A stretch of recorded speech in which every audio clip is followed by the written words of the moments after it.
seem to be in a constant state of hunger these days. Early on, I discovered by pure luck that if scared enough, I could lay hands on what frightens me and turn it into my next meal. On my very first day, as I stumbled down the side of the fiery mountains behind Peller Amberon, a very large beast tried to eat me. It was my first encounter with a creature of any sort since the big drop, and at the time I thought it was also going to be my last. This monstrosity was not only massive and covered in thick, coarse black hair, it also sported quite a spectacular set of sharp fangs. Its eyes glowed red with hatred, and from its mouth a heavy flow of viscous drool foamed profusely. When it growled, I felt the heat of its foul breath on my skin. It made every bone in my body quiver with terror, and every single one of my back scales stood on end. The noxious cloud that enveloped my head was unbearable. The droplets of slobber that splattered my face were a strangely welcomed splash of coolness that somehow gave respite from the barrage of still steaming bits of half-chewed meat that battered it. I wanted to run away, but my feet had sprouted roots that were embedded deep within the ash-laden soil of the mountain below them. There was so much fear racing through my veins that my eyes gave out, allowing blindness to set in. Well, I shut my eyes, dropped to the ground, tightly wrapped my arms around my legs, and let out a high-pitched squeal, the likes of which had not been heard in the history of Rodinia before then or ever since.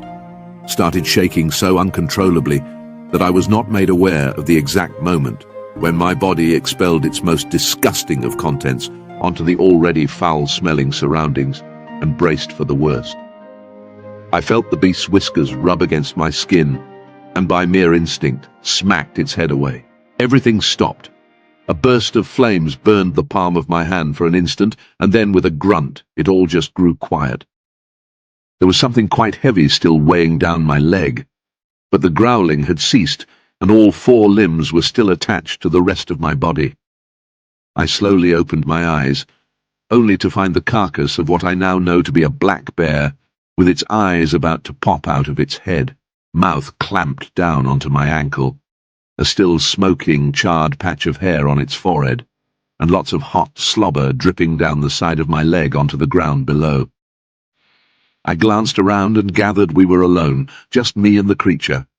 Somehow that huge beast was taken down, and I had no idea who or what did it. Suddenly I was hit with an intense desire to feed. It came out of nowhere.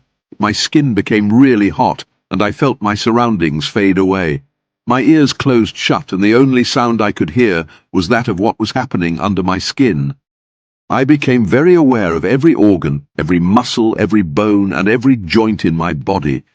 Every beat of my heart echoed with an almost deafening aplomb, making my head numb with each thunderous thump. Okay, now that you have tasted a bit of this amazing story, can you go buy it on Amazon?